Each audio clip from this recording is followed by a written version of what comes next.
سلام. ما آمدم از روز اولی که رفتم باشگاه حرف بزنم. روز اولی که رفتم باشگاه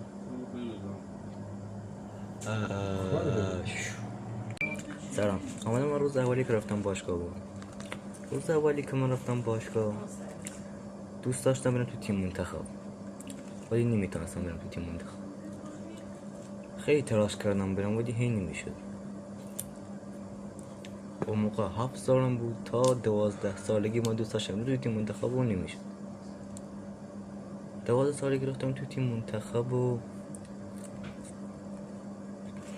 اون موقع که دوست داشتم برم نرفتم، ولی وقتی شد 12 سالم دیش ارزشی برام نداشت. اگه اون موقع کم تمرین میکردم خیلی به نظرم لذت بخش بود.